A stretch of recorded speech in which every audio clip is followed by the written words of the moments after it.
तो डॉक्टर विनीत हमारे साथ में राहुल जोशी जी उत्तराखंड क्रांति दल से जुड़ गए। आवाज मेरी पहुंच पा रही है आप तक? जी, आपकी आवाज पहुंच रही है। हाँ जी राहुल जी, नमस्कार। सवाल यही है हाँ नमस्कार, स्वागत है आपका। राहुल जी, सवाल मैं यही लूंगी आपसे कि जो लगातार आपदाएं हम देख रहे हैं, पहले के मुताबिक जो आपदाएं अब बढ़ रही हैं, इसको किस तरीके से उत्तराखंड क्रांति दल देख रहा है? देखिए, ऑलरेडी डिस्कशन हो गया है और काफ़ी लोगों ने अपने अनुभव बताए हैं। और देखिए, आपदा डिजास्टर जो है ये एक्चुअली सारा ही मैनमेड है, जैसे कि पहले भी हमारे वक्ताओं ने बताया है। देवी आपदा बोलते हैं कि भगवान ये आपदा करते हैं, ऐसा कुछ देवभूमि में हो नहीं सकता, ये तो आप भी मानते होंगे।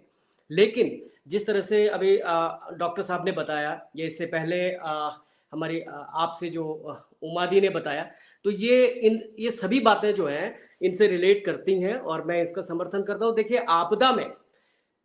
आपदा कोई ऐसा तो है नहीं कि आज आ गई और कल नहीं आएगी, ये तो बट ऑब्वियस है एवरी ईयर आएगी और एवरी ईयर नुकसान होता है और पहाड़ों में ज्यादा होता है।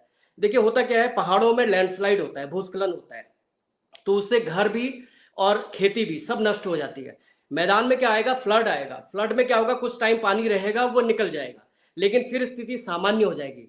पहाड़ की आपदा अलग आपदा है। पहाड़ों में जो लोग रहते हैं, गाँव में जो लोग रहते हैं, उनकी आजीविका खेती होती है और खेती पूरी तरह से नष्ट हो जाती है, मकान तक उनके गिर जाते हैं, लेकिन सरकार आंख बंद करके अपने अपने चुनाव पे लगी रहती है, प्रचारों पे, और झूठे सपने लोगों को दिखाती है। उत्तराखंड की जनता जो है बहुत सीधी जनता है और वो ठगी गई है। मैं सरकार की जो इच्छा शक्ति है उसके बारे में कहना चाहूंगा कि गवर्नमेंट ने आंखें बंद कर रखी हैं। उत्तराखंड के लिए हमने, जैसे अभी सभी वक्ताओं ने बताया, कि कंक्रीट वर्क ज्यादा हो गया है, लोग आ गए हैं, कंस्ट्रक्शन हो रही है। उसका कारण क्या है कि इन्होंने, जो हमने सबसे पहले आवाज भू कानून की उठाई थी, वो आवाज आज भी हम उठा रहे हैं कि आप कम से कम उत्तराखंड में भू कानून लाइए। लेकिन सरकार जो है बिल्कुल भी टस से मस नहीं होती भू कानून के मामले में। तो ये जो प्रॉब्लम्स आ रही हैं आज की डेट में, ये प्रॉब्लम्स इसीलिए आ रही हैं क्योंकि हम अगर कंट्रोलिंग नहीं रखेंगे, कोई पॉलिसी नहीं लाएंगे, कोई नीति नहीं बनाएंगे, तो अपने आप कोई चीज ठीक होने वाली नहीं है। क्योंकि जो भी चीजें हो रही हैं आदमी ने करना है। देखिए, अगर हम देखते हैं तो हमने घर भी बनाना है, खेती भी करनी है, हमने गाड़ी भी चलानी है, स्कूटर भी लेना है, कार भी लेनी है, वो सब जरूरतों को आदमी पूरा करेगा और जनसंख्या भी बढ़ेगी, चीजें उसी तरह से ग्रेजुअली सब चीजें आएंगी, फंक्शन में आएंगी। लेकिन उसके लिए क्या प्रिकॉशन होने चाहिए, क्या कंट्रोलिंग होनी चाहिए, वो पॉलिसी एक सरकार को लानी चाहिए। इसके लिए जब से उत्तराखंड बना, उत्तराखंड बनने से पहले भी यूकेडी ने आवाज उठाई थी कि मूल निवास बने और भू कानून बने, जिससे कि हिमाचली प्रदेश जितने भी है, चाहे हिमालयन, आप हिमाचल प्रदेश की बात करें, चाहे जम्मू कश्मीर की बात करें या उत्तराखंड की बात करें, यहाँ पे प्रॉब्लम्स है, पहाड़ी क्षेत्र में बहुत प्रॉब्लम है। मैं अपने विधानसभा में अगर जाता हूँ, आज की डेट में मैं गया था मॉर्निंग में, तो एक रोड दो जगह से टूट गई, छोटी पुलिया थी वो टूट गई, तो लगभग लगभग कम से कम 1 लाख लोगों का वहां जाना आना बंद हो गया। स्वास्थ्य से वो हट गए, कनेक्टिविटी से हट गए। अब उनको कम से कम 1 से 2 महीना वेट करना पड़ेगा टेम्परेरी प्रोविजन जो भी वहां पे बनेगा। तो इस तरीके के हालात यहाँ पे पहाड़ पे हो जाते हैं। वास्तव में जो अभी पहले कहा कि बाहर के लोग काफी आ रहे हैं और उनकी बसावटें हो रही हैं, कॉन्क्रीट्स बन रहे हैं, रोड्स बन रही हैं, जेसीबी चल रही है, पहाड़ कट रहे हैं, तो उसका भी फर्क पड़ता है, क्योंकि कच्ची मिट्टी के पहाड़ होंगे तो वो लैंडस्लाइड होगा ही होगा। और दूसरे जहां पे भी आप बात करते हैं, अगर हम ब्रिटिश शासन की बात करें, 1880 की बात करें, तो उस समय एक नैनीताल में, मेरे क्षेत्र में, मैं नैनीताल से हूं और मैंने अभी भीमताल से विधानसभा का चुनाव भी लड़ा था, तब मैं विधानसभा में एक एक जगह से वाकिफ हूं। तो पहाड़ की जो भौगोलिक स्थिति है वो बड़ी विषम है। यहाँ पर आप देखिए, पहाड़ में जो विधानसभाएं हैं, यहाँ पर पूरे 5 साल में अपनी विधानसभा में एक विधायक विजिट नहीं कर सकता, उस गांव की परेशानी नहीं समझ सकता पूरे 5 साल में। इतना बड़ा विस्तृत एरिया। इसके लिए हमने हमेशा परिसीमन की मांग की कि आप क्षेत्रफल के आधार पर परिसीमन कीजिए, जनसंख्या के आधार पर नहीं। इसलिए भी पहाड़ पिछड़ गया है। और ये जो आपदा के जो प्रभाव है, ये जो इसके दुष्प्रभाव है, इससे जो सबसे ज्यादा इफेक्टेड जो लोग हैं वो है पहाड़ के लोग, पहाड़ी लोग, जो पहाड़ के गांव में बसते हैं और अपनी आजीविका खेती से करते हैं। उनके खेत नष्ट हो जाते हैं तो उनको कोई खेत को रिपेयर करने वाला कोई टूल नहीं मिलता। आप देखिए, अगर फ्लड आता है मैदानी क्षेत्रों में, अगर हम पहाड़ से कंपेयर करें, तो मैदान का पानी तो चला जाएगा, लेकिन जो पहाड़ का लैंडस्लाइड हो जाता है वो वापस रिटेन नहीं होगा।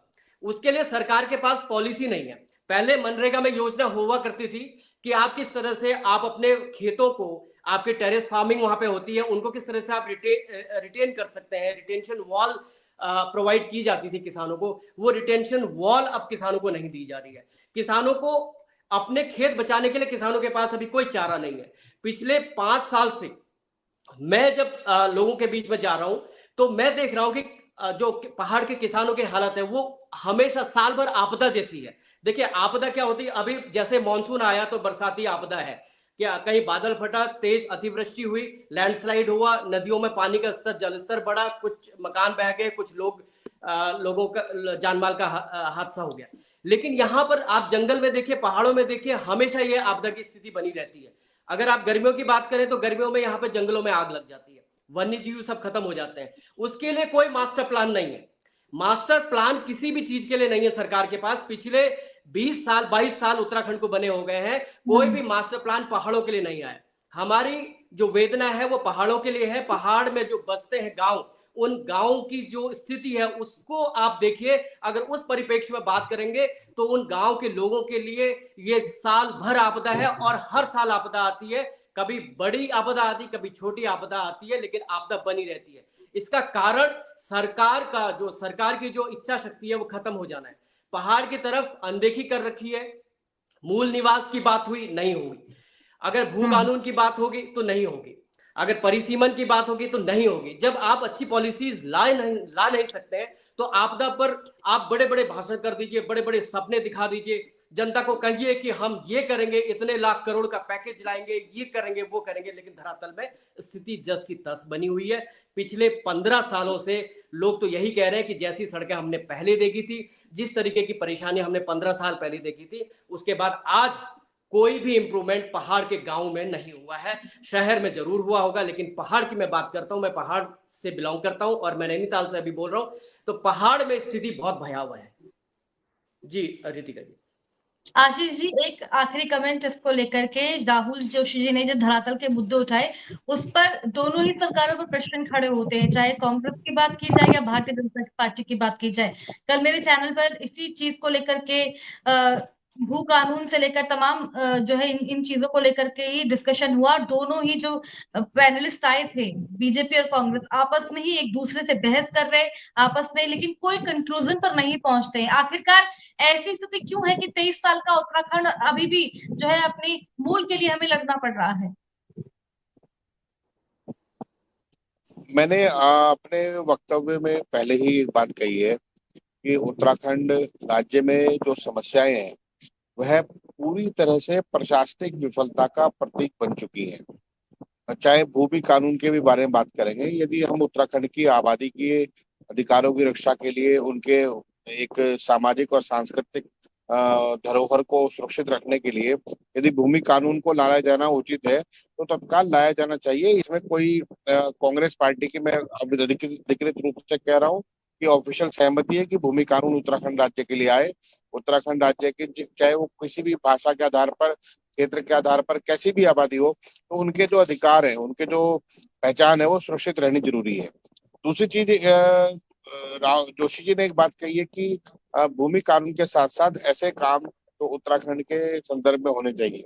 लेकिन आप उत्तराखंड के किसी भी गांव को देखिए, पुराने गांव को देखिए, वो कभी भी बिल्कुल नदी के ठीक किनारे पर नहीं है और अतिक्रमण नहीं कर रहा है।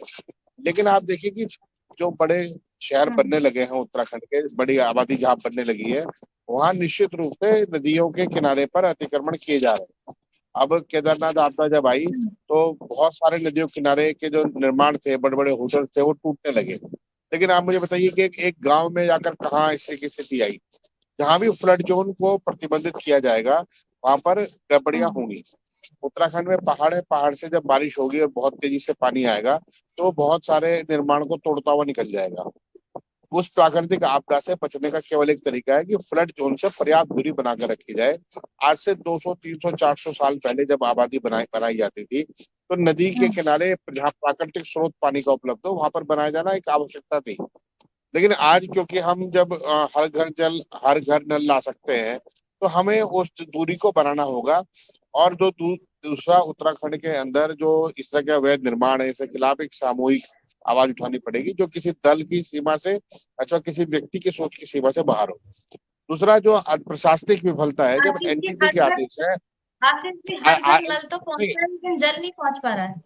हाँ, नहीं, जल भी कभी ना कभी तो पहुंच ही जाएगा, नल पहुंचा है तो। आ, 10-15 साल अभी में तो कभी अभी पहुंच तो पाए तो।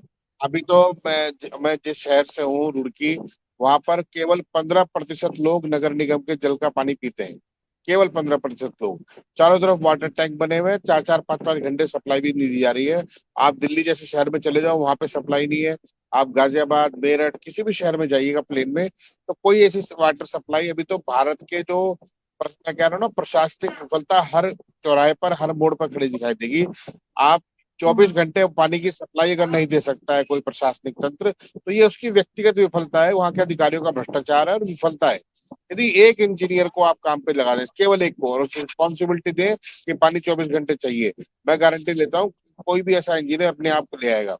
लेकिन जब बहुत सारे अधिकारी मिलकर भ्रष्टाचार भी करना है और विफल योजनाओं को आगे रखना है, सफल योजनाओं को नहीं लाना है। मैंने आपसे कहा ना कि जब सड़क निर्माण करते हैं, तो जब वो पहाड़ काटते हैं, अभी देहरादून के निकट में ही जहाँ मोहनलाल रास्ते पर पहाड़ काटे जा रहे हैं, तो अगर आप वहां देखेंगे तो पहाड़ को इतने स्लोप में रखा गया है कि थोड़े दिनों बाद वो पक्का लैंडस्लाइड होगा ही होगा। यानी उन्होंने अपने अगले बजट की तैयारी कर रखी है। उन्हें मालूम है कि अगली पीढ़ी में कोई ना कोई आएगा, तो उसके लिए बजट आपदा के नाम पर कैसे खर्च किया जा सकता है, तो वो तैयारी कर ली है। दूसरा, आपदा के लिए जो हमारी आबादी है, जनता है, और उनके अगर कोई व्यक्ति ने गलती से या जानते बूझते भी अगर कोई अवैध निर्माण कर लिया है, तो सरकार एक क्लियर कट पॉलिसी लाए कि आपको ये निर्माण, क्योंकि ये जल प्रवाह को बाधित करेगा और एक आपदा का रूप ले सकता है, तो आपको ये हटाना है। इसके लिए हम आपको मुआवजा देंगे, आप नया ठीक है, मकान बनाकर कहीं और दे देंगे। ठीक है। दिया जाएगा तो राहुल, ये हट जाएगा। 30 सेकंड में आपका एक आखिरी कमेंट लेके फिर खत्म कर रहे हैं इस चर्चा को। राहुल जोशी जी, यूकेडी से। जी, मेरा उत्तराखंड की सरकार को और भारत सरकार को यही कहना होगा कि अगर आपदा से निपटना है तो मास्टर प्लान लाना होगा, एक पॉलिसी लानी होगी। और जिस तरह से भू कानून की हमने बात रखी थी, इस भू कानून के बिना पहाड़ को तो आप नहीं बचा सकते, क्योंकि ग्लोबल वार्मिंग तो है ही है, साथ में अतिक्रमण भी है। जिस तरह से कंस्ट्रक्शन और कंक्रीट का काम हो रहा है वो तो है ही है, लेकिन अगर जब तक आपकी नीति या कानून नहीं बनेगा तब तक किसी भी चीज पर रोक नहीं लगेगी। आपदाएं आएंगी, जनहानि होगी, जान माल का नुकसान होगा। इसके लिए सबसे पहले आपको दिल साफ करना होगा और पब्लिक इंटरेस्ट में आपको एक ऐसा भू कानून देना होगा जिससे कि हमारा उत्तराखंड बच सके, आपदा से बच सके। बिल्कुल, उत्तराखंड में आपदाओं का कहर, लगातार आपदाएं बढ़ रही हैं, प्राकृतिक आपदाएं लगातार बढ़ रही हैं। तमाम तस्वीरें हम लोग देख रहे हैं। बरसात का मौसम शुरू नहीं होता, भूदसाव उससे पहले शुरू हो जाता है। तमाम तरीके की तस्वीरें हैं। अब देखने वाली बात ये होगी कि सरकार क्या कुछ प्लान आगे लेकर के आएगी। उत्तराखंड सरकार, ये देखने वाली बात होगी। बहुत धन्यवाद आप दोनों का हमारे साथ खास कार्यक्रम में जुड़ने के लिए। और खास कार्यक्रम में केवल इतना ही, बने रहिए हमारे